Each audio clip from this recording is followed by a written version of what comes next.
India के सभी दर्शकों को नमस्ते। आज जुनून जिंदगी है कार्यक्रम में हम आपको मिलवाने जा रहे हैं एक ऐसी हस्ती से। आप जानते हैं कि उसमें हम हमेशा ही एक ऐसे व्यक्ति का जो आपको मिलाते हैं, जो अपने आप में एक ऐसी हस्ती होती है जो पूरे समाज पे प्रभाव डालती है। और आज ऐसी ही हस्ती हमारे साथ है डॉक्टर राजश्री सिंह, जो जिनको ना सिर्फ शिक्षा का जुनून है, उनको जुनून है समाज सेवा का अपनी पुलिस सर्विसेज के द्वारा। वो एक उच्च पुलिस अधिकारी है और साथ ही साथ वो हमेशा लगी रहती हैं समाज की, चाहे महिलाओं की समस्याएं हो या पुलिस में काम करने वाले उनके अधीनस्थ लोगों की समस्याएं हो या समाज की अन्य कोई भी ऐसी समस्या हो, उसको बहुत गंभीरता से लेती हैं और हमेशा सुनती हैं और उनका हल निकालने की कोशिश करती हैं। इसीलिए हमने आज दर्शकों को सोचा कि इस हस्ती से मिलवाते हैं। कोरोना का समय है और वो आपको कुछ गाइड भी करेंगे, आपको समझाएंगे भी इस समय से हम कैसे निपट सकते हैं। वो इतनी मुश्किल सर्विसेज में भी लगातार कोरोना से भी समाज को कैसे बचाया जा सकता है उसके लिए भी कार्य कर रही हैं। मैडम एक ऐसी पर्सनैलिटी, एक ऐसा व्यक्तित्व है जो कभी रुकता नहीं, कभी थकता नहीं, जिनमें लगातार काम करने की एक क्षमता है और वो अपने परिवार और समाज को लेकर साथ चलती है। मैडम ने लगातार पढ़ाई करी और अब भी लगातार पढ़ती रहती है, कोई ना कोई कोर्स करती रहती हैं। डॉक्टर बनने का बाद ये इस सर्विसेज में आई, एडमिनिस्ट्रेटर बनने का इनके दिमाग में आया और हम जानेंगे बातचीत में ही कि ये सब कैसे किया। इसके अलावा उन्होंने बहुत सारी और डिग्रियां ली, LLB की है, LLM की है और पुलिस सर्विसेज में मानवाधिकारों की रक्षा करना कितना जरूरी है, इसलिए इन्होंने फिर इसमें पोस्ट ग्रेजुएट डिप्लोमा भी कर लिया और शरणार्थी नियमों पर भी इन्होंने अध्ययन किया और उसमें भी इन्होंने कोर्स किया। ये सब चीज़ें दिखा रही हैं कि इनको इस सर्विस में रहते हुए मानवाधिकारों की कितनी चिंता है, शरणार्थियों की कितनी चिंता है, समाज की कितनी चिंता है। और इन्हीं सब चीज़ों को आज हम जानेंगे मैडम से कि ये सब कैसे ये सब कर रही हैं और कैसे इसके अंदर सामंजस्य दिखा रही है। नमस्कार मैडम, और आपका बहुत बहुत स्वागत है इस कार्यक्रम में। जुनून जिंदगी और विमेन टीवी इंडिया आपका स्वागत करता है। सबसे पहले मैडम हम आपसे जानना चाहेंगे कि आपका बचपन कैसा रहा, किस तरह की गेम्स आप खेलती थी, क्या कैसा बचपन था आपका, क्योंकि बचपन में ही नींव पड़ती है व्यक्तित्व की। बचपन बहुत अच्छा था और बहुत कंफर्टेबल था। बाकी मेहनत बहुत भी थी।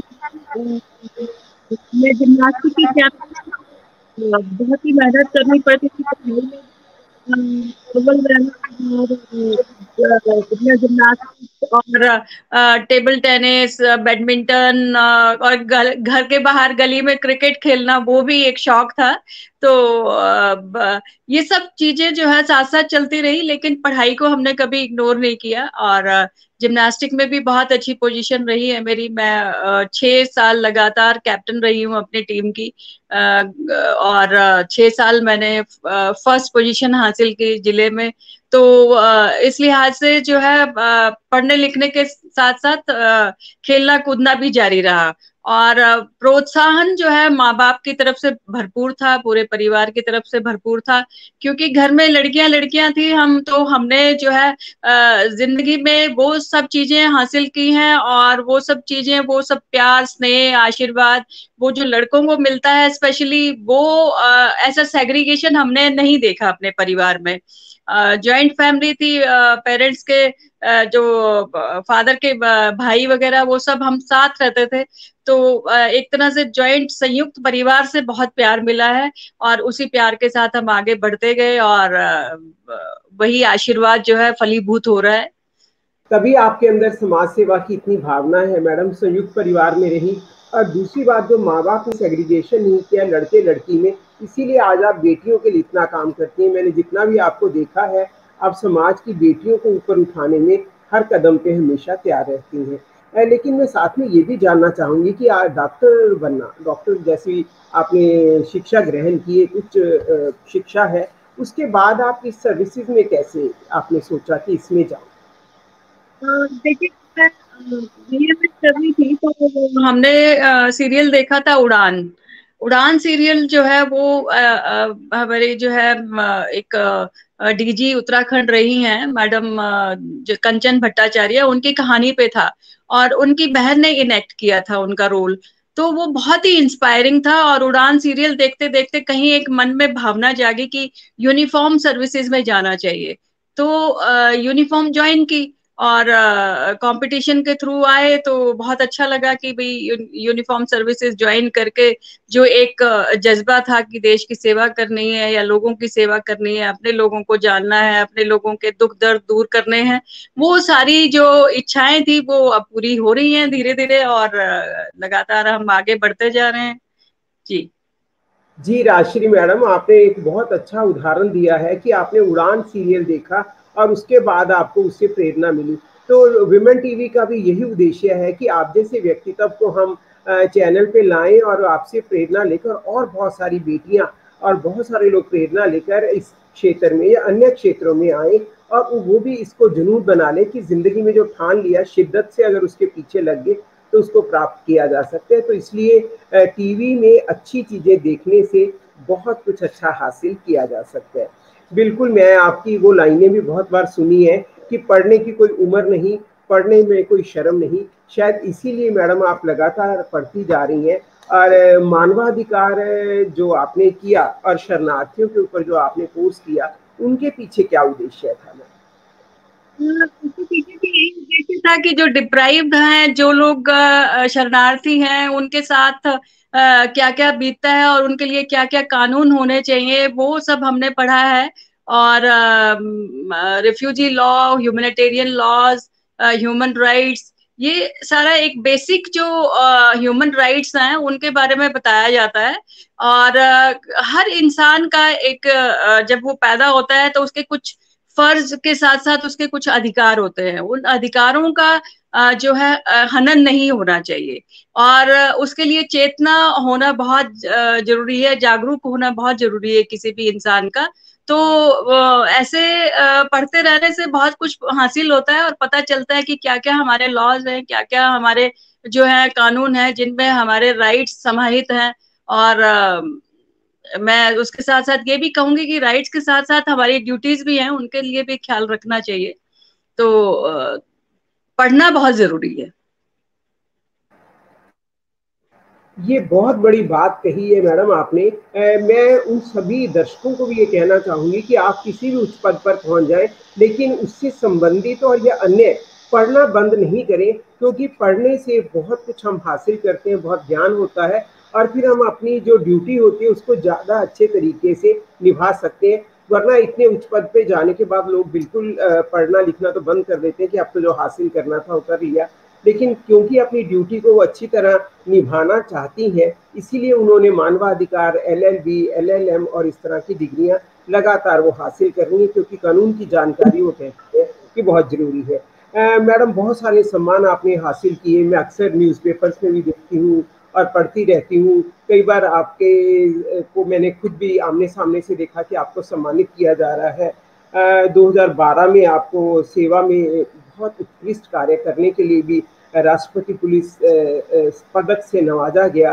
मैं जानना चाहूंगी कि कौन से सम्मान से आपको बहुत ही ज़्यादा खुशी मिली और आपको लगा कि वास्तव में ये बहुत ही बड़ी उपलब्धि है? देखिए वैसे तो सरकार की तरफ से जो सम्मान मिलता है वो सर्वोच्च सम्मान होता है और प्रेसिडेंट की तरफ से मिलता है वो तो बहुत ही काबिले तारीफ होता है और उसमें बहुत खुशी होती है और ये एक फीलिंग आती है कि हमने कुछ बहुत अच्छा किया। लेकिन साथ में जो जनता जो सम्मान देती है उसमें एक जो सेटिस्फेक्शन होती है वो शायद कहीं भी नहीं मिलती है, क्योंकि अल्टीमेटली हम काम पब्लिक के लिए कर रहे हैं और पब्लिक को पता होता है कि कौन ऑफिसर क्या कर रहा है। और उसी के हिसाब से पब्लिक अगर अप्रिशिएट करती है आपके काम को तो उनकी जो पब्लिक अगर दुख में है और उनके चेहरे पे हम एक स्माइल भी ला सकते हैं या एक जो सुकून जो उनके चेहरे पे देखते हैं तो बहुत अंदर से बहुत अच्छा लगता है कि हमारी वर्थ जो है वो कहीं ना कहीं प्रूव हो रही है कि हम जो इस यूनिफॉर्म में हैं हम किसी के लिए बहुत अच्छा कर रहे हैं। ये ऐसा जो है हमारा पहनावा, जो हमारा जो ड्रेस है, जो यूनिफॉर्म है, उसमें इतनी ताकत है कि हम किसी के साथ जो है जो इनजस्टिस हो रहा है या जो अन्याय हो रहा है उसको हम नहीं होने दें। तो अगर भगवान ने या हमारी पढ़ाई लिखाई और बुजुर्गों के आशीर्वाद से अगर यूनिफॉर्म मिली है तो हमारा कर्तव्य बनता है कि जो लोग डिप्राइव्ड हैं, जो जिनके साथ अन्याय हो रहा है, उनके साथ न्याय हो। और ऐसी हमारी कोशिश रहनी चाहिए कि सभी को न्याय मिले। बहुत बड़ी जी मैडम, आपने बहुत बड़ी बात कही है। और वास्तव में जो कहा जाता है ना कि लोक सेवक होते हैं, आप जो असैनिक कर्मचारी हैं यानी इंडियन पुलिस सर्विसेज है, ये लोक सेवक है। आपकी जो विचार है उसको बिल्कुल उस पर खरे उतरते हैं, यानी आप लोगों की सेवा के लिए ही बनी है। और इसीलिए मैंने देखा है कि चाहे आपके अधीन काम करने वाली महिलाएं हैं या दूसरे लोग हैं, वो अक्सर आपके पास अपनी समस्याएं लेके आती हैं। और हमने कुछ अध्ययन किया है, रिसर्च की है मैडम यूनिवर्सिटी में भी, पुलिस महिला पुलिस कर्मचारियों पे खासकर। और उसमें हमने देखा कि उनको बहुत तरह की दिक्कतें आती हैं। 18-18, 20-20 घंटे की वह ड्यूटी करनी पड़ती है, टॉयलेट्स उनके आसपास नहीं होता, महिला पुलिस कर्मचारियों को इस तरह की दिक्कत आती है। या जब और महीने में प्रॉब्लम्स आती हैं, मैंने उनको हाइजीन प्रॉब्लम होती है, तो उनको छुट्टी भी नहीं मिलती। तो इसके बारे में आपने क्या क्या कैसे कुछ समाधान कर पाए आप इस तरह की समस्याओं का? तो फैसिलिटीज तो आज से 15 साल पहले ये काम शुरू हो गया था, बल्कि उससे भी पहले, कि जब महिलाओं की एग्जिस्टेंस जो है पुलिस में दिखाई देने लगी थी और महिलाओं ने थोड़ा थोड़ा बताना शुरू किया कि अभी टॉयलेट नहीं है, अभी हमें यहाँ इतना बैठना पड़ता है। तो लगभग हर थाने में 2 महिला कर्मचारी तो होती ही हैं। और एक दूसरे का ध्यान रखने के लिए कई बार ऐसी कुछ पर्सनल प्रॉब्लम्स भी हो जाती हैं जो वो एक दूसरे के साथ ही शेयर कर सकती हैं। तो ऐसे में जो है शुरू से ही ध्यान रखा गया है कि बेसिक फैसिलिटीज जैसे बाथरूम टॉयलेट की सुविधा है, वो आजकल तो हर थाने में है। तो ये नहीं कह सकते कि ये फैसिलिटीज नहीं है, हर थाने में है। और जो है महिला पुलिस स्टेशन हैं, महिलाएं जो है जाके महिला पुलिस स्टेशन में रिपोर्ट कर सकती हैं। महिलाओं को ही जो है न्याय देने के लिए सरकार ने ये योजना बनाई कि भाई महिला पुलिस स्टेशन हर शहर, हर जिले में होना चाहिए। तो उस लिहाज से भी उस पुलिस स्टेशन में सारी महिलाएं ही होती हैं। और मतलब ऑलमोस्ट जो है सारी महिलाएं एक महिला पुलिस स्टेशन में ही रखी जाती हैं ज्यादातर। और जब कोई महिला जो है कोई अगर क्राइम करके आती है तो उसके साथ भी 2 महिला कांस्टेबल या कम से कम 1 महिला कांस्टेबल तो जरूर उसके साथ रहती है। तो ऐसे में महिलाएं जो है महिलाओं का ध्यान रखती हैं। और क्योंकि एक पुलिस स्टेशन में सारी महिलाएं पोस्टेड होती हैं लगभग, तो वो एक दूसरे के साथ भी जो है अपने सुख दुख बांट सकती हैं। और जहां तक बेसिक फैसिलिटीज का सवाल है, वो तो अब कोई ऐसा पॉइंट ही नहीं रह गया, क्योंकि हर थाने में जो है बेसिक फैसिलिटीज हर जगह है। और बहुत साफ सफाई और हाइजीन का ध्यान दिया जाता है। खासकर एसएचओ को जो है रिवार्ड्स भी दिए जाते हैं और बेस्ट पुलिस स्टेशन भी घोषित किया जाता है अगर कोई पुलिस स्टेशन बहुत अच्छा साफ सफाई में है और बहुत अच्छी फैसिलिटीज हैं और रख रखाव बहुत अच्छा है, एसएचओ पूरा ध्यान दे रहे हैं, पुलिस में विमेन स्टाफ की तरफ भी पूरा ध्यान है। तो ऐसी चीजें अब नहीं है। पहले होती थी, आज से 20 साल पहले तो थोड़ी प्रॉब्लम होती थी। जी जी मैडम। इसके अलावा मैडम मैं जानना चाहूंगी कि पुलिस की नौकरी काफ़ी मुश्किल होती है और उसमें बहुत, जैसा हम जानते हैं कि बहुत घंटे भी लगती हैं, समय का भी नहीं पता होता। आपने अपने परिवार में और नौकरी में सामंजस्य कैसे लिखा? दोनों ही जी जी जी कंप्लीट करिए। दोनों ही कामों में महिला को काफ़ी समय और ध्यान देना पड़ता है। तो आप एक महिला पुलिस अधिकारी के रूप में परिवार में और अपनी नौकरी में तारतम्य कैसे लिखते? ये जो जॉब है, पुलिस जॉब है, ये पहले पुरुषों के लिए समझा जाता था, लेकिन धीरे धीरे महिलाएं आने शुरू हो गई। तो क्योंकि क्राइम में कहीं ना कहीं महिलाओं का भी योगदान होता है, तो उस लिहाज से पुलिस में भी महिलाओं का योगदान होना बहुत जरूरी है। तो ऐसे में जो है महिलाएं जो काम करती हैं वो, क्योंकि पुलिस की ड्यूटी 24 घंटे में कभी भी आपको जो है बुलाया जा सकता है और आपके बहुत सारे ड्यूटी आवर्स होते हैं, तो ऐसे में जो है बच्चे भी नेग्लेक्ट हो जाते हैं और परिवार भी हो जाता है। लेकिन कोशिश यही रखनी चाहिए कि परिवार भी नेग्लेक्ट ना हो और परिवार के सामंजस्य के साथ ही आप जो है आगे बढ़ सकते हैं। ये कहा गया है कि एक सफल पुरुष के पीछे एक महिला का हाथ होता है, तो ऐसे ही एक सफल महिला के पीछे भी एक पुरुष का हाथ होता है। एक पुरुष नहीं बल्कि बच्चे भी होते हैं, क्योंकि महिलाओं की रिस्पॉन्सिबिलिटी, जो एरिया ऑफ रिस्पॉन्सिबिलिटी है वो बहुत वास्ट है। आपको घर में भी एक्सपेक्ट किया जाता है कि आप वो सब काम करें जो एक नॉर्मल महिला करती है, और बाहर भी ऑफिसर्स भी जो ऑफिस का जो ड्यूटी है उसमें भी आपसे एक्सपेक्ट किया जाता है कि आप क्योंकि अगर आपको तनख्वाह पर पुरुषों के बराबर मिल रही है तो आपको काम भी बराबर एक्सपेक्ट किया जाता है। तो ऐसे में जो है महिलाओं को तालमेल बना के रखना बहुत जरूरी है घर और ड्यूटी में। जब तक आप जहां पे भी हो, आप अपने पूरा ख्याल और पूरा तवज्जो लगा के आप उस काम को पूरे धैर्य के साथ करें, तो आप वो सामंजस्य बिठाने में कामयाब होते हैं। और क्योंकि मेरे हस्बैंड आर्मी ऑफिसर हैं तो हमेशा घर से बाहर ही रहे हैं, और बच्चे मेरे साथ रहे हैं तो बच्चों को भी संभाला और जो भी उनकी एक्सपेक्टेशंस थी उनको भी पूरा किया, और by the grace of God इसमें घर वालों का भी साथ मिला और हस्बैंड का भी साथ मिला।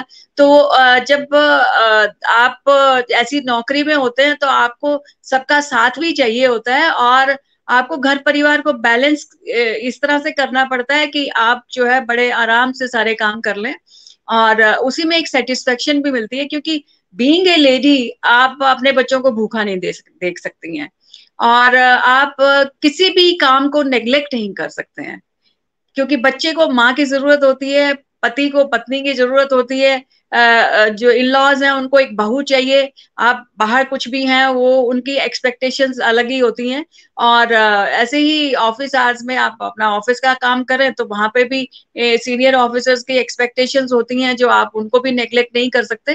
तो तालमेल तो बनाना पड़ता है, और ये तालमेल जो है इतना आसान नहीं होता है बनाना।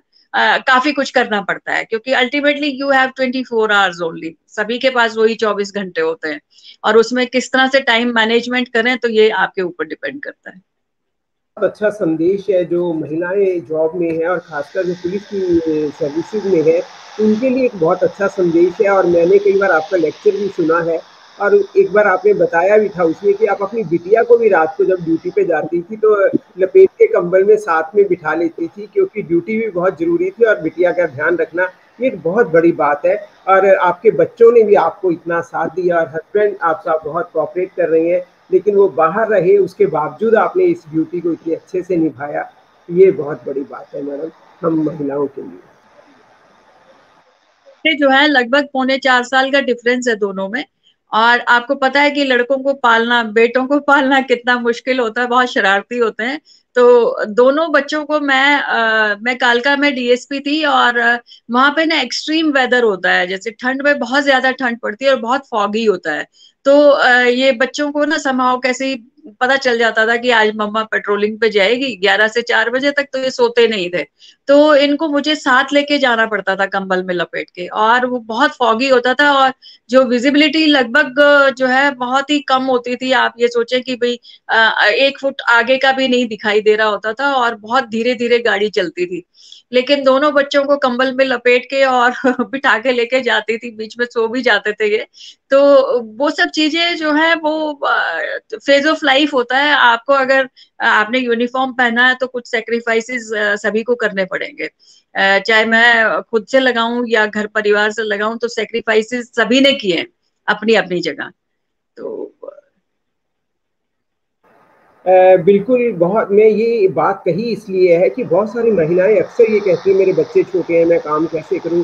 तो ये एक प्रेरणा है आपसे बहुत बड़ी कि आप अगर चाहें तो रास्ते निकल आते हैं और उन रास्तों को निकाल कर आप अपनी ड्यूटी को बहुत अच्छे से फुलफिल कर सकते हैं। तो ये एक बहुत अच्छा संदेश है उन महिलाओं के लिए कि बच्चे छोटे हैं या कुछ भी हैं, आप चाहें तो अपनी ड्यूटी को, और जब बच्चे ये सब देखेंगे तो बड़े होके वो भी उन्हीं लाइनों पे उन्हीं कदमों पे चलेंगे और समाज के लिए एक अच्छे नागरिक बनेंगे।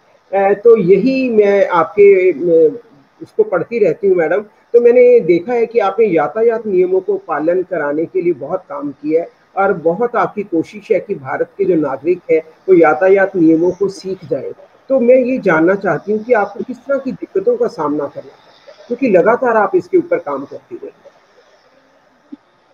यातायात के नियमों का मैं बहुत टाइम से जो है मेरा ट्रैफिक में बहुत इंटरेस्ट है। और इंटरेस्ट इस तरह से हुआ कि जब मैंने ये पुलिस की जॉब ज्वाइन की तो मेरी एक फ्रेंड, बहुत फास्ट फ्रेंड, उसके हस्बैंड की डेथ हो गई एक एक्सीडेंट में।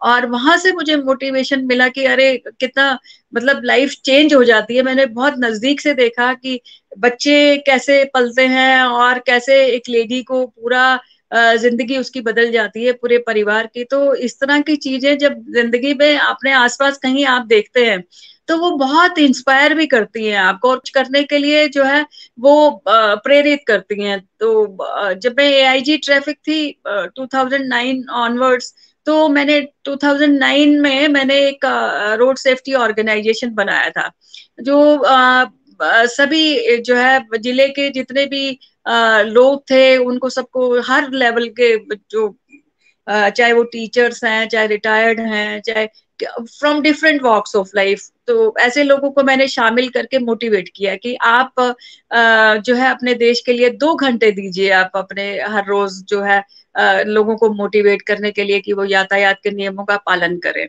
और हमने टीम्स बना ली, और टीम्स बनाने के बाद हम स्कूलों में भेजते थे कुछ अपने ट्रैफिक के लोगों को, एसएचओ ट्रैफिक के साथ, और 2-3 आरएसओ रोड सेफ्टी ऑफिसर्स जो हमारे मेंबर्स थे उनको भेजते थे। वो आज भी वो जारी है वो चीजें, लेकिन अभी स्कूल्स बंद हैं। तो क्विज, छोटे छोटे लेवल पे क्विज कंपटीशन करवाना, देन एंड देयर जो है वो प्राइज डिस्ट्रीब्यूशन फंक्शन करा देना, छोटे छोटे जो है वो गिफ्ट्स दे देना, इस तरह से बच्चों को भी मोटिवेट करते थे। पार्क्स में जाके उनको मूवीज दिखाना ड्राइविंग वाली, और लोगों को प्रेरित करना कि यातायात के नियमों का पालन करना चाहिए। क्योंकि मेरा मानना ये है कि अगर घर से एक ब्रेड अर्निंग मेंबर चला जाता है तो उससे 2 परिवार डिस्टर्ब होते हैं। एक तो वो उसका इमीडिएट जो फैमिली है, और दूसरा जो इन लॉज की फैमिली है, क्योंकि इन लॉज की फैमिली के ऊपर भी एक बर्डन आ जाता है ना चाहते हुए भी। कोई अपनी बहन को भूखा मरता नहीं देख सकता, कोई अपनी जो है भांजो या भांजी को भूखा मरता नहीं देख सकता।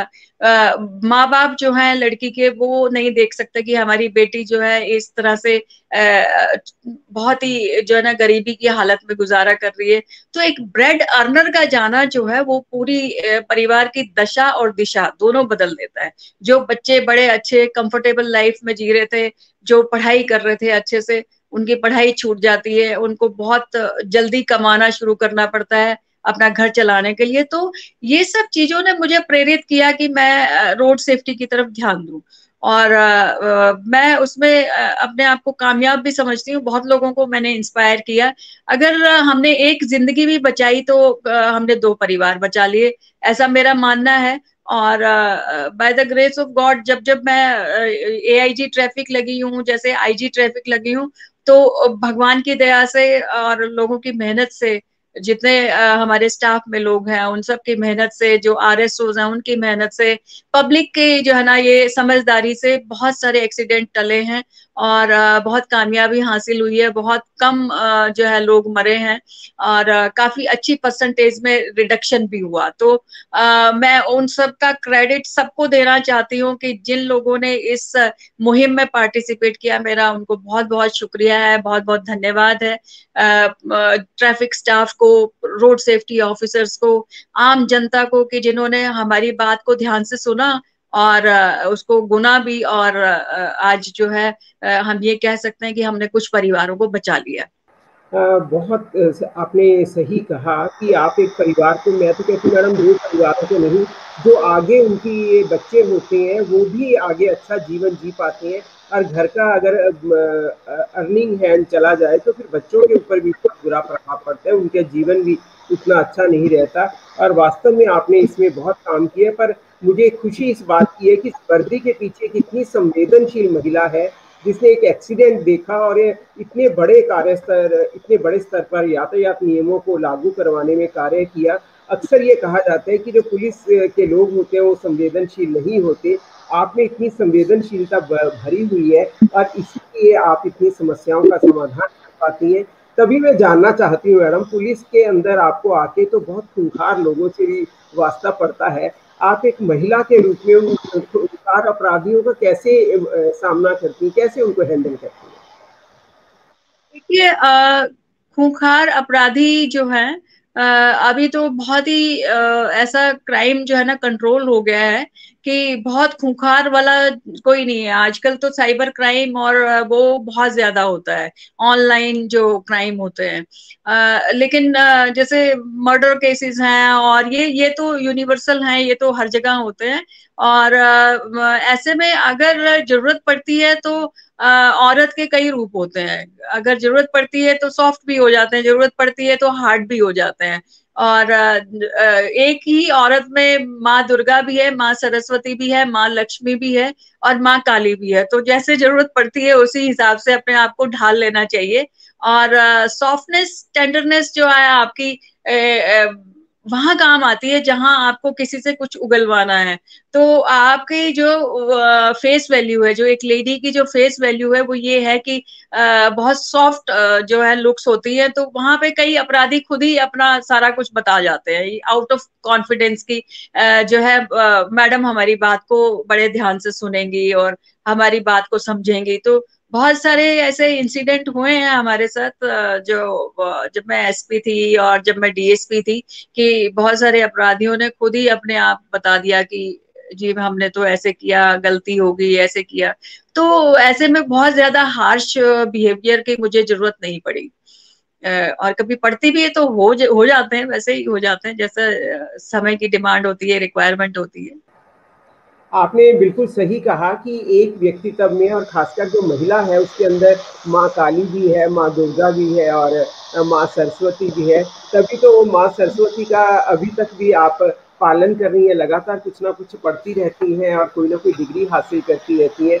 और जब अपराधियों को आपने हैंडल करना है तो माँ चंडी का रूप या माँ काली का रूप भी लेती हैं। और वही जो आपने एक बड़ी बात कही कि आप महिला में एक जो सॉफ्टनेस है या उसके अंदर जो उसके भाव है, उससे अपराधी आपके आगे मान भी जाती हैं। और मैंने देखा है कि आप बहुत जल्दी लोगों को कन्विंस कर लेती हैं। जब भी आप चाहे आम किसी समारोह में होती हैं, बोलती हैं, चाहे वो महिलाओं की समस्या है या आम लोगों की समस्या है, तो लोग उसको बहुत ध्यान से सुनते हैं और उसपे मनन भी करते हैं। तभी ये है कि आप के पास लोग चलकर आते हैं। ये तो पुलिस अधिकारी की बहुत बड़ी कामयाबी है कि वो एक अच्छा नागरिक भी है, लोग उस पर विश्वास करते हैं। तो बहुत शुक्रिया मैडम। लेकिन मैं आपसे ये भी जानना चाहूँगी कि आप बहुत सारी समस्याओं पे, सामाजिक बुराइयों को दूर करने के लिए कार्य कर रही हैं और खुलकर बात करती हैं। मैंने अक्सर आपको सुना है कि जो भी सामाजिक बुराइयाँ हैं, उन पे बात करती हैं और बहुत खुल के बोलती हैं। तो हमारा थोड़ा समाज रूढ़िवादी भी है। आपको किस तरह के विरोधों का सामना करना था? किस तरह के विरोध किए जब आप ऐसा कहती हैं? क्योंकि मैं यूनिफॉर्म में हूँ, मेरे सामने खुल के किसी ने विरोध नहीं किया। लेकिन जो है मैंने ये देखा है कि थोड़ी देर में सभी मान जाते हैं बात को। ऐसा नहीं है कि कोई मानता नहीं है। बात ये है कि आप किस तरह से किसी को कन्विंस करते हैं, किस तरह से समझाते हैं। जैसे रोड सेफ्टी ऑर्गेनाइजेशन जब हमने बनाया तो मुझे लगभग 10-11 मीटिंग लोगों के साथ करनी पड़ी, तब जाके लोग कन्विंस हुए कि इससे क्या फायदा होगा। एक बुजुर्ग जो है वो बहुत ही ज्यादा एग्रेसिव थे, और आज आप यकीन मानेंगे वो लगभग 89 ईयर्स के हैं आज, और अभी भी वो हमारे साथ जुड़े हुए हैं, अभी भी काम करते हैं। और एक जैसे परिवार में बुजुर्ग होता है उस तरह से वो जो है आशीर्वाद देते हैं। तो उनको कन्विंस करना जो है वो पहाड़ के समान था। मतलब उनकी इलॉजिकली लॉजिकल बातें और लॉजिकली इलॉजिकल बातें, वो जो है वो सारी चीजें जो है हम उनको सही सही जवाब देते थे और कन्विंस करने की कोशिश करते थे। तो वो एक जो कई बार ना लॉजिक अप्लाई करते हुए भी आप दूसरे को कन्विंस नहीं कर पाते हैं, और कई बार आप एक सिंपल सी बात कह के उनको कन्विंस कर सकते हैं। तो ये आपके ऊपर डिपेंड करता है कि हाउ यू कन्विंस अदर्स, आप कन्विंसिंग पावर आपकी कितनी है। तो जैसा कि आपने कहा, by the grace of God, मतलब मैं पब्लिक में तो कन्विंस करवा ही लेती हूँ सबसे। जी। देखा है कि आपकी कन्विंसिंग पावर बहुत जल्दी लोग इसलिए कन्विंस हो जाते हैं, और लोग आपकी बात को मानते भी हैं और उस पे अमल भी होता है। यही कारण रहा कि चाहे आपने सामाजिक समस्याओं का समाधान किया, चाहे आपने यातायात नियमों का पालन करवाया, ये एक बड़ी आपकी शक्ति है। और शायद आप मन से काम करती हैं और मन से ये चाहती हैं कि समाज में सुधार हो, इसीलिए लोग आपको फॉलो करते हैं और मानते हैं। मैं ये भी जानना चाहूँगी मैडम, आप इतने उच्च पद पे पहुँची, और हमारे यहाँ अक्सर कहा जाता है कि जो महिलाएँ उच्च पद पे जाती हैं, उनको बहुत सारी मुश्किलों का सामना करना पड़ता है, बहुत सारी दिक्कतें आती हैं रास्ते में। तो क्या आपको भी किन्हीं दिक्कतों का सामना करना पड़ा? पुलिस की जॉब में दिक्कतें तो होती ही हैं, और उन दिक्कतों को झेलना और उनसे बाहर निकलना, ये भी अपने आप में एक स्किल डेवलपमेंट है। और आप बहुत कुछ सीखते हैं अपनी मुसीबतों से। आप अगली बार बिल्कुल सजग होके काम करते हैं। तो ऐसी बहुत सारी चीजें होती है जो अभी मैं आपके सामने नहीं बता सकती, क्योंकि जो है ऑफिशियल चीजें होती हैं। और लेकिन हर हाल में महिला को अपना मोराल बूस्टअप करके रखना चाहिए, और हर चीज के लिए तैयार रहना चाहिए कि आपको बुराई भी सुननी पड़ सकती है, आपको अच्छाई भी सुनने की आदत होनी चाहिए। और आप जैसे जो चीज आती है आप उसको नॉर्मली लें, और आप अपना जो है विवेक से काम लें, तो बहुत सारी चीजें जो है आपकी सॉल्व होती चली जाएंगी। अगर आपने उस वक्त जो है आउट ऑफ एंगर कोई एक्शन किया, तो वो ज्यादा सही और सटीक नहीं होता है। मेरा मानना ये है कि विवेक और धैर्य से काम लेना चाहिए, और उसी से बहुत सारी चीजों से निपटा जा सकता है। क्योंकि अगर आदमी शांति से कोई चीज का हल सोचता है, तो वो एक अच्छा हल निकलता है। मेरा ये मानना है। बिल्कुल आपने ठीक कहा मैडम, विवेक से कार्य करना बहुत ज़रूरी है। वैसे तो किसी भी आप सर्विस में है, सब जगह ही विवेक से कार्य लेना चाहिए, पर मुझे लगता है पुलिस का जो कार्य है वो बहुत ही विवेकपूर्ण होना चाहिए, क्योंकि सीधा कहीं न कहीं समाज पे उसका प्रभाव पड़ता है। और मुझे लगता है जो भी महिला अधिकारी या दूसरे पुलिस अधिकारी हैं, वो इस चीज़ से ज़रूर एक सीख लेंगे कि हमें विवेकपूर्ण कार्य करना है, और इसमें कोई शक नहीं है। मैडम, मैं ये भी जानना चाहूँगी कि जो बहुत सारी बच्चियाँ हमारी सर्विस में आना चाहती हैं, लेकिन कई बार परिवार के लोग या दूसरे लोग कह देते हैं कि नहीं नहीं, पुलिस की नौकरी लड़कियों के लिए अच्छी नहीं है, तुम इसमें रहने दो। आप उनको क्या संदेश देना चाहेंगी, किस तरह से आप उन बच्चियों को समझाएं? महिला सशक्तिकरण मनाते हैं, और महिला दिवस मनाते हैं, तो इस साल में एक दिन सशक्त थोड़ा ही करना है हमको। हमको तो पूरा 365 दिन सशक्त रहना है। और माँ बाप को ये सोचना चाहिए कि जैसे मेरे फादर बोलते थे, हमारे यहाँ एचसीएस की नौकरी भी होती है, आईएएस की भी नौकरी होती है, लेकिन मेरे फादर बोलते थे कि यूनिफॉर्म जॉब करो, आईएएस आईपीएस आईपीएस बनो, या डीएसपी लगो, या कोई भी यूनिफॉर्म सर्विसेज में आपको साथ में आपकी यूनिफॉर्म जो है एक पावर देती है, एक शक्ति देती है। आपको पावर का पता होता है कि मैं इतनी पावरफुल हूँ कि मेरी बात को सामने वाला ध्यान से सुने। तो वो पावर की कमी जो है आपकी यूनिफॉर्म पूरी करती है। और ऐसे में जो है अगर माँ बाप ये चाहते हैं कि उनके बच्चों के साथ अत्याचार ना हो, और वो सुखमय जीवन व्यतीत करें, सेल्फ डिपेंडेंट रहें, खुद कमाएं, और किसी के आगे उसको हाथ ना फैलाना पड़े, तो मेरे ख्याल से सबसे अच्छी जॉब पुलिस की है, और जहाँ पे अथॉरिटी भी है और सेफ्टी भी है। तो अपनी बच्चियों को जो है इस फील्ड में आने के लिए प्रेरित करें। और अब तो महिलाओं की संख्या काफी अच्छी है, हरियाणा पुलिस में भी लगभग 7-8% के करीब, जहां तक मेरा अंदाजा है, पुलिस में है लड़कियां। और सीनियर लेवल पे भी काफी ऑफिसर्स हैं। तो ऐसे में जो है पहले तो ये होता था कि भाई कहीं कहीं किसी किसी जगह महिला दिखती थी, तो उसमें जो है आपको उतना सम्मान नहीं मिल पाता था। लेकिन अब जो है बहुत सारी मतलब प्रेजेंस है आपकी, आपको विजिबल प्रेजेंस है आपकी, तो आपको सम्मान भी मिलता है। और महिला को यूनिफॉर्म में देख के सब लोगों को बहुत अच्छा लगता है। आप यकीन मानिए, जब मैं रोहतक में डीएसपी गई, तो वहां पे हजार हजार लोग इकट्ठे हो जाते थे देखने के लिए। मुझे बहुत अच्छा लगता था कि वो कहते थे, बेटा हमने तो यूनिफॉर्म में ऑफिसर पहली बार देखी है। रोहतक में नहीं देखा होगा किसी ने, तो ये अपने आप में एक, और इतना सम्मान देते थे गांव वाले, कहीं चले जाओ फटाफट दूध का गिलास लेके आते थे, हालांकि मैं इतना दूध कहाँ पी सकती थी, तो लेकिन वो अपना सम्मान जो है वो शो करते थे कि बेटा बहुत अच्छा लगता है यूनिफॉर्म में। किसी भी महिला के सामने आज भी अगर मैं जाती हूँ यूनिफॉर्म में तो बहुत खुश होती हैं सारी महिलाएं। तो ऐसे में महिला को जो है सशक्तिकरण करना महिला का, वो सबसे बढ़िया बात यही है कि उसको पुलिस ज्वाइन करवा दो। बात कहने से लोग आपकी बात को सुनेंगे भी, ये भी बात है। आपने बहुत खूबसूरत शब्दों में महिला सशक्तिकरण की बात भी कह दी। मैं खुद ही जानना चाहती थी कि हम महिलाओं की सशक्तिकरण की बात तो करती हैं, लेकिन बिल्कुल आप ठीक कह रही हैं कि अगर पुलिस में बहुत सारी महिलाएं आ जाएंगी, जैसे महिला थाने खुलने के बाद सोनीपत में पहला खुला, फिर उसके बाद धीरे धीरे बहुत सारे खुल गए, और महिलाएं बहुत कंफर्टेबल फील करने लगी कि अब हम वहां जाएंगे, हम सेफ भी हैं, और वहां जाके आराम से अपनी FIR दर्ज करा सकते हैं और अपनी बात कर सकते हैं। और जब बहुत सारी महिलाओं की संख्या इस पे बढ़ जाएगी, तो मुझे लगता है समाज में वैसे भी, क्योंकि महिला बहुत संवेदनशील होती है, आपको मैंने देखा, तो समाज में सुधार तो आने ही आने हैं। और वही बात की, उनकी बात की सुनते हैं। अब मैं अंत में मैडम आपसे ये जानना चाहूंगी कि कोरोना का समय चल रहा है, हमारे दर्शक भी जो हमसे जुड़े हुए हैं वो भी कहीं ना कहीं एक अवसाद का वातावरण है, एक उदासी है, तो कोई ऐसा संदेश आप उनको देना चाहें जिससे कि हम समाज के लिए कुछ प्रेरणा बने, और आपका संदेश बहुत सारे लोगों को एक प्रेरणा देगा, वो कुछ आप ऐसा बताएं हमें। देखिए, सबसे पहले तो मैं ये कहूंगी कि ऐसे माहौल में पॉजिटिविटी बना के रखना बहुत जरूरी है। आप जितने पॉजिटिव रहेंगे उतनी जल्दी इस महामारी से बाहर निकलेंगे। और इस, क्योंकि ये वातावरण इतना अवसादपूर्ण है, इतना डिप्रेसिंग है कि एक घर में कैद हो जाना सबके साथ, आप कहीं बाहर नहीं जा सकते आप, क्योंकि ये माना गया है कि man is a social animal. आप सोसाइटी में अगर मूव नहीं कर सकते हैं तो आप तो रेस्ट्रिक्ट हो गए ना, आप तो पूरा बंधन में आ गए, और बंधन में इंसान नहीं रह सकता है।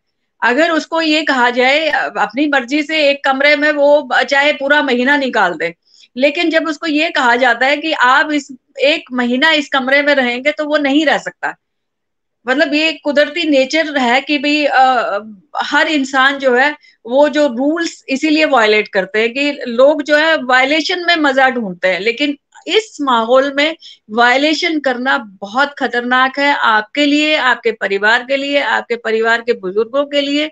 आप कृपया उनका भी ध्यान रखिए और अपना भी ध्यान रखिए। तो बिना मास्क के तो आप कहीं जाएंगे ही नहीं, और अलबत्ता तो कहीं जाएंगे ही नहीं, और जाएंगे तो विद मास्क जाएंगे, और जो है 2 मीटर का डिस्टेंस आप बना के रखेंगे। अभी ये भी बताया गया क्योंकि इतनी मतलब ज्यादा संख्या जो है इनके पेशेंट्स की हो गई है, तो लगभग ये कहा जाता है कि इट्स एयरबॉर्न डिजीज।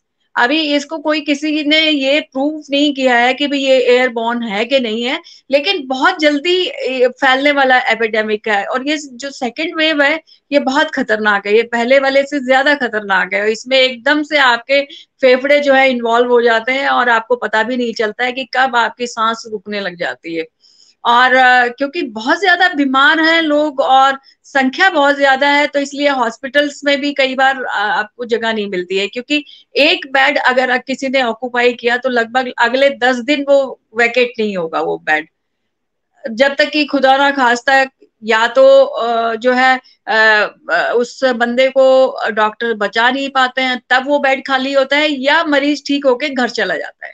तो दोनों ही सूरतों में आपको जो है एक तो धैर्य बना के रखना चाहिए। दूसरा ये कि आपको, अगर गवर्नमेंट ये कह रही है कि भाई आप निकलो नहीं घर से बाहर बिना काम के, भाई एक ब्रेड अर्निंग मेंबर है उसको तो बाहर जाना पड़ेगा, लेकिन पूरी एहतियात के साथ आप बाहर जाएं।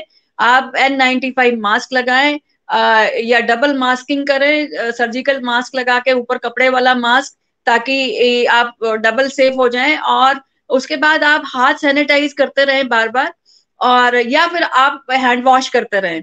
वो भी इक्वली गुड है। और उसके बाद जब ड्यूटी पे जाते हैं तो आपका जो टेबल है, आपकी जो आसपास की चीजें हैं, वो सब सैनिटाइज होनी चाहिए। आपका पेन भी सैनिटाइज होना चाहिए। आपका जो डॉक्यूमेंट्स है वो भी सैनिटाइज होने चाहिए। यूवी रेज के बॉक्सेस आते हैं, उनमें आप रख के सैनिटाइज करते हो आप अपनी डाक को, और उसके बाद आप साइन करिए। और जब घर आते हैं तो आते ही आपने सबसे पहले बाथरूम में जाना है। बाथरूम में नहा धो के आप अपने कपड़े अलग करके उनको धुलवाएं और डिटॉल का इस्तेमाल करें। और बहुत सारी चीजों का ध्यान रखें कि आप ऑक्सीमीटर आप अपने पास में रखें। ऑक्सीमीटर जो है, आप जिसको भी थोड़ा सा डाउट होता है कि भाई ब्रेथलेसनेस हो रही है, तो आप ऑक्सीजन अपना लेवल देख सकते हैं। आप टेम्परेचर नोट करिए, आप बीपी नोट करिए। आपका जो है पल्स रेट ज्यादा नहीं होना चाहिए, टैकीकार्डिया हो जाता है कई बार और पता नहीं चलता है। आफ्टर कोविड भी आपको बहुत ध्यान रखना पड़ता है। और बहुत सारी जो है इलनेसेस जो है आफ्टर कोविड, जैसे आपके फेफड़ों की बीमारी हो जाती है, या आपको किडनी की प्रॉब्लम हो जाती है, या आपको हार्ट डिजीज हो जाती है। तो ऐसे में आपको फॉलो अप भी करना चाहिए डॉक्टर के साथ।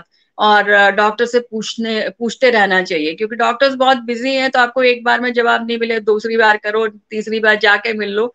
आजकल तो मैं एडवाइस नहीं करती हूँ कि आप हॉस्पिटल जाएं बिना बात के, क्योंकि जो भी कोई हॉस्पिटल जाता है किसी एक बीमारी के साथ, उसको कोरोना फ्री में मिल जाता है, क्योंकि आजकल माहौल ऐसा है।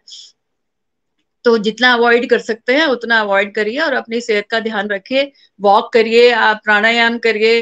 अगर घर में आपको जिम की फैसिलिटी अवेल कर सकते हैं तो वो करिए, क्योंकि आपको लगभग 24 घंटे में 1 घंटा तो अपनी सेहत के लिए देना ही चाहिए, ताकि कोई बीमारी आपको परेशान ना करे। और अगर कोई बीमारी आ भी जाती है तो आप उसको बोल्डली फेस कर पाए, तो उतनी इम्यूनिटी आपको बना के रखनी चाहिए। खाने पीने में भी ध्यान रखना चाहिए। आपको पनीर खाना चाहिए, क्योंकि कोरोना जो है वो फैट को नहीं खाता है, वो प्रोटीन को खाता है आपकी बॉडी में से। और आपने देखा होगा कि जिनको भी कोरोना हुआ है उनका लगभग 10-10, 12-12 किलो केजी वजन कम हो गया है। 12-12 केजी वजन कम हो गया है। तो पनीर प्रोटीन डाइट आपका होना चाहिए। प्रोटीन पाउडर आप दूध में मिला के पिए। दूध के साथ अगर नहीं पी सकते हैं, आपको दूध से एलर्जी है, तो आप पानी में मिला के पीजिए। लेकिन आप अपना प्रोटीन जो है वो अच्छा रखिए। जिंक लीजिए। और आप जो है विटामिन सी का कंजम्पशन कर सकते हैं। आप विटामिन सी जो है ऑरेंज खाइए, या विटामिन सी की एक गोली 1000 mg वाली वो खाइए। तो इस तरह से आप ध्यान रखेंगे। दिन में 2 बार नहाइए। और अपना आसपास जो है क्लीनलीनेस होना चाहिए आपके, सैनिटाइजेशन का पूरा ध्यान रखें। घर में भी आप जो है मतलब सब लोगों का टेम्परेचर नोट करते रहिए। कई बार बुजुर्ग होते हैं, पता भी नहीं चलता है कि बीमार हो गए हैं। जब खांसना शुरू करते हैं तब आपको पता चलता है। तो बुजुर्गों का भी पूरा ध्यान रखिए, और उनसे जो भी बीमार है घर में उसको आइसोलेट करके रखिए, ताकि आप दूसरों को बीमारी ना दे सकें। और खाने पीने का पूरा ध्यान रखिए। तो बस यही कहना है मेरा। बहुत अच्छा कहा। और अभी ये जो आपने कोरोना पे संदेश दिया है, ये ऐसा लग रहा था कि एक पुलिस उच्च अधिकारी बात कर रही है और साथ में उसके एक डॉक्टर बोल रही है। ये इसीलिए ऐसा संभव हो पाया कि आपके पास एक डॉक्टर की डिग्री है, जहाँ विटामिन सी की बात कर रही हैं, आप जिंक की बात कर रही हैं, आप ऑक्सीमीटर की बात कर रही हैं। ये पुलिस अधिकारी नहीं, एक उच्च डॉक्टर जो आपके अंदर है वो भी बात कर रहा था। और इतना अच्छा संदेश और कोई नहीं दे सकता था। और एक संवेदनशील महिला भी उस समय बोल रही थी, जब वो कह रही थी कि घर के बुजुर्गों का भी ध्यान रखें। ये एक बहुत बड़ी बात है। मैडम, हम आपसे एक अंतिम प्रश्न और जानना चाहेंगे। मैं आपसे करना चाहती हूँ कि आपने बात की कि अब जो क्राइम हो रहा है वो उस तरह का नहीं हो रहा, उसकी शेप बदल रही है। अब साइबर क्राइम का समय आ गया। तो जो हमारे हरियाणा में भी, पूरे देश में भी महिलाओं के साथ रेप हो रही है या घरेलू हिंसा बहुत हो रही है, उनका कोई समाधान क्या हो सकता है? या ये जो क्राइम रेट इस तरह से बढ़ रहा है, उसका कैसे हल होगा? आप क्या सोचती हैं? रेट्स की बात है। वो स्टैटिस्टिक्स भी ये कहते हैं कि जितने भी रेप आज तक हुए हैं उनमें बहुत ज्यादा परसेंटेज जो है आपके आसपास नोन लोगों ने ही वो एट्रोसिटीज लड़कियों पे की हैं। तो बहुत जायज सी बात है कि माँ बाप को सबसे पहले तो बच्चों के साथ खुल के इस बारे में बात करनी चाहिए।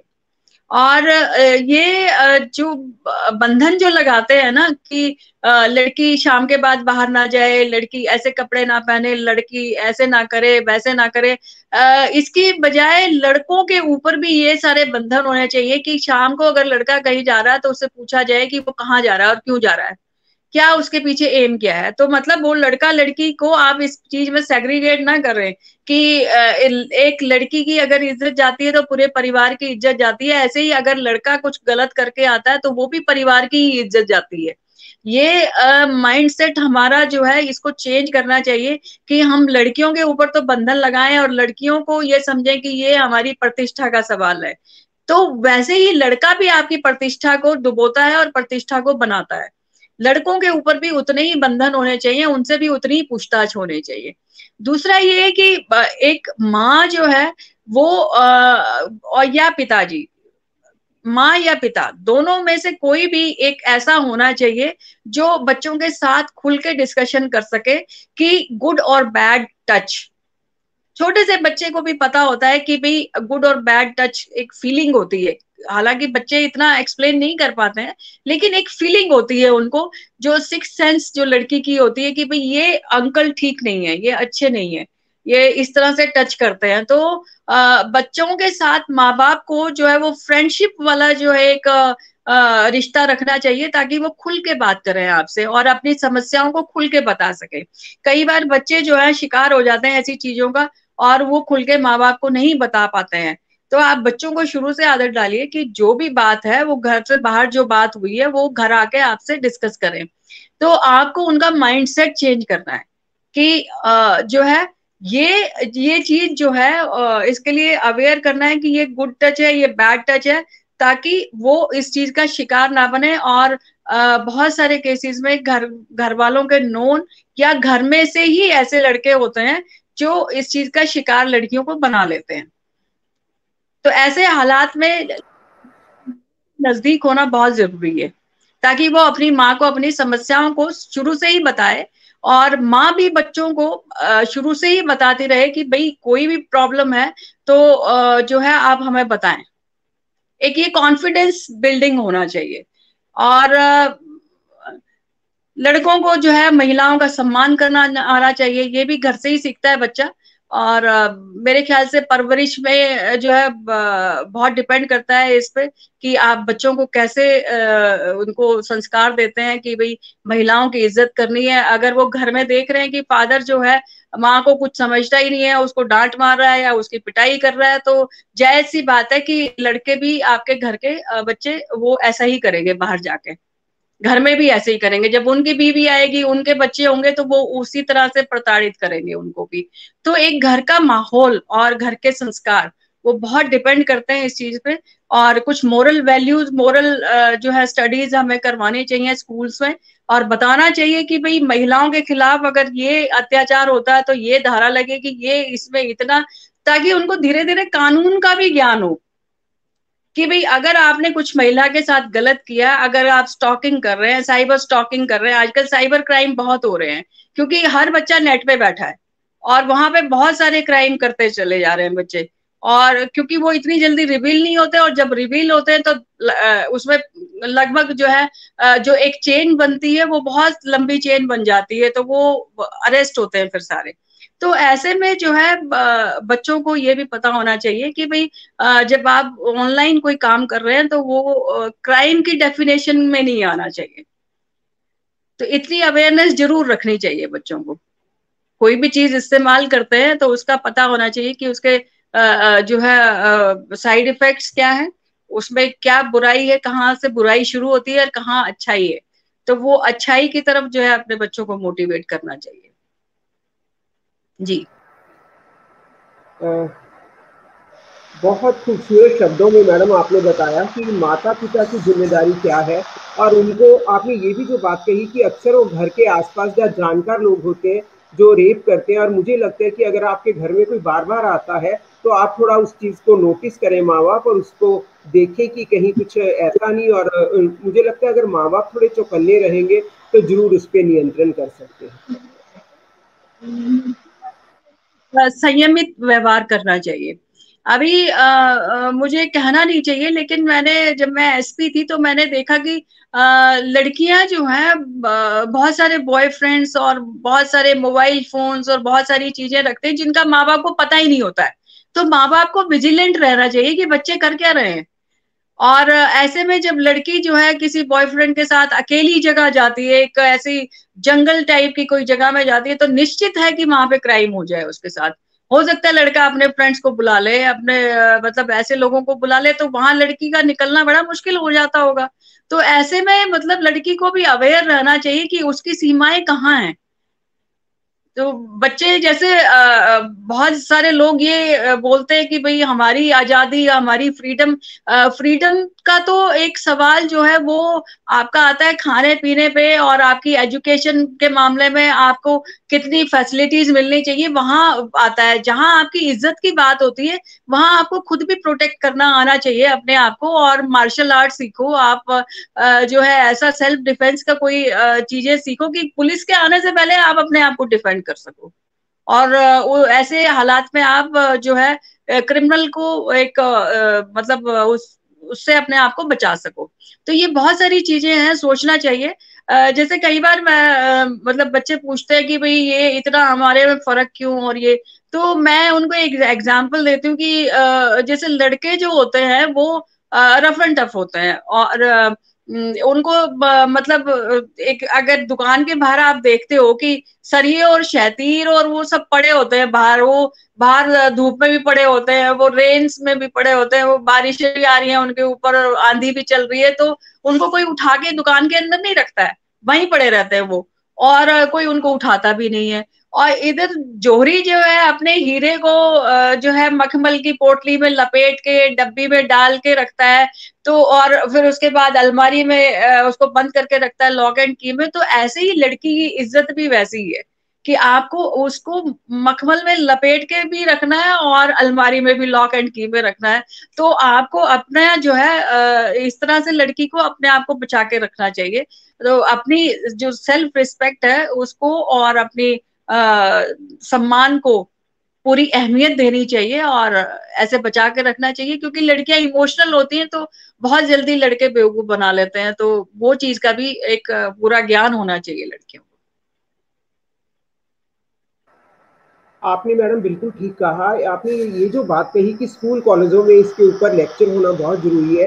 बिल्कुल उनको बताना चाहिए कि साइबर क्राइम करेंगे तो आपका क्या-क्या प्रॉब्लम्स हो सकती हैं, और जो इस तरह के केस हैं वो उनको बताएँ, कानून की जानकारी दें, और लड़कियों को भी ये समझाना, जो आपने बहुत खूबसूरत एग्ज़ाम्पल दी है कि उनको अपने आप को सहेज के रखना है। अगर कहीं एक बार उनके साथ कोई प्रॉब्लम हो जाती है, वो संवेदनशील होती है, तो उनका पूरी लाइफ़ पे उसका असर पड़ता है, उनका करियर स्पॉइल हो सकता है। तो बिल्कुल हम टीचर्स का भी बहुत बड़ी भूमिका है, माँ-बाप की भी भूमिका है, और समाज की भी भूमिका है कि लड़कों को भी हम समझाएँ। आपने बहुत खूबसूरत शब्दों में ये सब संदेश दिए, और मुझे पूरा यकीन है मैडम कि जितने भी हमारे दर्शक हैं और जो बाद में भी इसको देखेंगे, उन सबको बहुत कुछ सीखने को मिलेगा, और समाज को आपने एक बहुत बड़ा संदेश दिया है। बहुत-बहुत शुक्रिया मैडम आपका, आपने इतना समय दिया। विमेन टीवी इंडिया आपका बहुत-बहुत धन्यवाद करता है। शुक्रिया। कविता संग्रह छपा था अधखिली धूप, और आपको शायद पता नहीं उसका पता है या नहीं पता है। तो इसमें विभिन्न समस्याओं के बारे में मैंने और विभिन्न वर्ग के लोगों के बारे में लिखा है। और ये कविताओं में से मैं एक आपको पढ़ के सुनाना चाहती हूँ, जो बेटी बचाओ बेटी पढ़ाओ के ऊपर है।